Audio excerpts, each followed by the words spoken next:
Broncos Country, let's go. Take a deep breath because what happened on Christmas night was simply epic. While everyone was opening presents and enjoying family time, the Denver Broncos were out there in Kansas City delivering the gift we all wanted, a dominant 2013 victory against the Chiefs. And listen, this wasn't just any win, folks. This was the kind of game that shows this team is ready for the big time. Stick with me until the end because I'm going to break down every detail of this beatdown, and you'll understand why the AFC West division practically has our name engraved on it. Let's go. Look, I'm going to be straight with you, watching from the other side of the screen. This game wasn't pretty, it wasn't easy, but it was ours. And you know why? Because the Denver Broncos did exactly what a championship team needs to do: control the game from start to finish. While the Chiefs were trying to find some offensive rhythm with a rookie quarterback, we simply stepped on the gas pedal of ball control and didn't give the opponent a chance to breathe. There were 3 drives with more than 8 minutes of possession each. Let me repeat that. 3 drives over 8 minutes. That's total domination, Broncos country. Now let's talk about our guy Bo Nix. This kid is writing his name in franchise history in a way few rookies have managed in our journey. In the third quarter, with the game still tight and everyone holding their breath, he was the one who tucked the ball under his arm and rushed 9 yards straight into the end zone. Touchdown that put us ahead and showed that when the pressure's on, Bo Nix doesn't shake, he steamrolls. His legs were fundamental in this victory, people, truly fundamental. And look, before that touchdown he had already commanded 2 long drives, one of 14 plays and another of 16 plays that ended in field goals. Pure efficiency. But hey, let's not pretend everything was perfect. Bo Nix had an interception in the first quarter that resulted in a touchdown for the Chiefs and kept us behind on the scoreboard for a good while. It happens. Rookies are going to make mistakes. It's part of the process. What matters is how he responded after that. And the response came with leadership, with grit, and with that ice-cold composure that every elite quarterback needs to have. When the game was tied 13-13 and everything could have fallen apart, he was the one who drove the team down to the Chiefs' red zone and put us in position to decide, do we go for the field goal or go for it? And then comes the play that defines players, coaches, and entire teams. 4th down with 2 yards to gain, ball on Kansas City's 9-yard line, 2 minutes left in the game. Sean Payton didn't even blink. We were going for it. But before executing the play came that moment of pure genius. We managed to force Chris Jones to commit an offside, making the Chiefs burn 2 precious timeouts. After that, Bo Nix found R.J. Harvey in the end zone for the game-winning touchdown. Game decided, division practically guaranteed. Broncos country exploding. And since we're talking about important decisions, let me tell you something. If you're true Broncos country and haven't subscribed to the channel yet, what are you waiting for? Hit that subscribe button now, turn on notifications so you don't miss a single moment of this journey to the playoffs. The family grows every day, and you need to be part of it. Cool? So let's keep going.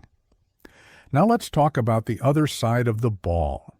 The Denver Broncos defense did monumental work on Christmas night. They held the Chiefs to just 139 total yards in the entire game. Let that sink in for a second. 139 yards. That's practically nothing in modern football. Quarterback Chris Oladokun, who waited 4 years on the practice squad for his chance as a starter, simply couldn't do anything against our defense until the final minutes of the game. He finished with just 43 passing yards before the last drive, when he desperately tried to bring the Chiefs back into the game.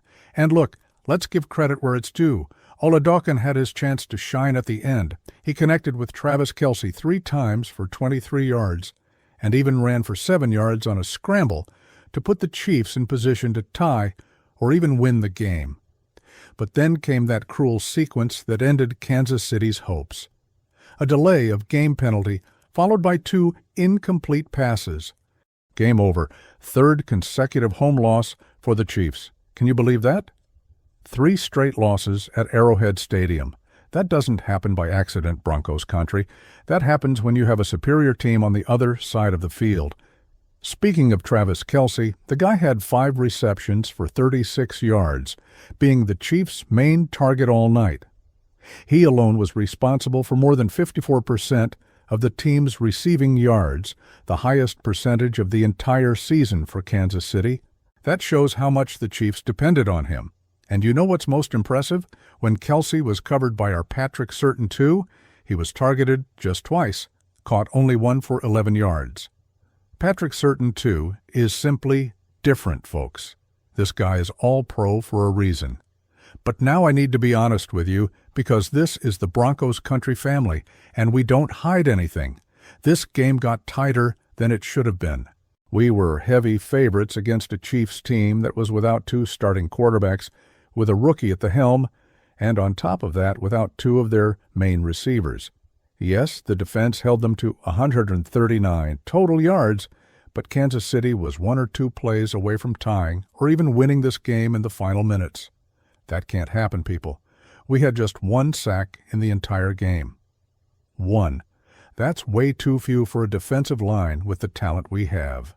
And there were still those painful penalties in the second half, including a 27-yard pass interference against Patrick Surtain too, that gave new life to the Chiefs when they were already practically dead in the game. These things can't happen in the playoffs, family. They can't. Look, we had 2 consecutive failures in the red zone before finally converting with 2 touchdowns. 2 long drives that ended in field goals when they should have ended in touchdowns. Against better teams, that can cost you dearly. And let's be realistic. This game should have been much more comfortable considering the circumstances. The Chiefs were depleted. We were playing for division control, and we still let them believe they could win until the final minutes. After that disappointing home loss to the Jacksonville Jaguars last week, a 2-possession loss against a team that shouldn't even be competing with us, this game against the Chiefs was supposed to be total redemption. And it was, but with that taste of could have been better. You know? The win came, we controlled the game clock, made the important plays at decisive moments, but the execution level needs to rise if we want to go far in this postseason. Because look at the situation we're in now. We're just 1 Chargers stumble away from clinching the AFC West division. If Los Angeles ties or loses to the Houston Texans on Saturday, the division is ours. But it doesn't stop there, Broncos Country. We can still fight for the number 1 seed in the AFC, which would be absolutely historic. Sean Payton, our coach, has now joined Bill Belichick as the only coaches in league history to win 13 or more games in at least 5 seasons. That's legendary, folks. Pure champion blood. But to secure that number 1 seed, we'll probably need 1 more win in Week 18, potentially against these same Chargers who could face us in the last game of the regular season. And here's the message. If we play the way we played against the Chiefs, letting the game get tighter than it needs to be, committing silly penalties without getting consistent pressure on the opposing quarterback, it's going to be very difficult to achieve our goals. The truth is that this Denver Broncos team has everything to go far. It has a dominant defense when it's at its best. It has a rookie quarterback who isn't afraid of any moment and who has already shown he can win games with his arm and his legs. It has a Super Bowl champion coach who knows exactly what needs to be done to get there. It has a roster full of experienced and talented players. But talent doesn't win games alone, Broncos Country. Execution wins games. And execution needs to improve. Look at the situation. We controlled the ball for more than 35 minutes in this game. That's absolute dominance. The Chiefs barely touched the ball in the second half. But then you give the opponent life because of avoidable mistakes, and suddenly a game that should have been decided in the third quarter goes down to the final 2 minutes with everything open. That can't become the pattern, family. It really can't.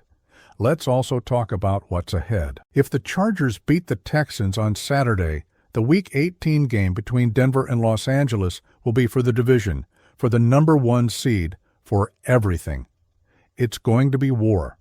And we need to be sharp, focused, and executing at the highest level. We can't have the same inconsistent performance we had against the Chiefs. We can't let the red zone be a problem. We can't commit penalties that give life to the opponent. The defense needs to get back to consistently pressuring the quarterback. A single QB sack isn't enough, no matter how good the secondary coverage is. We need to disrupt.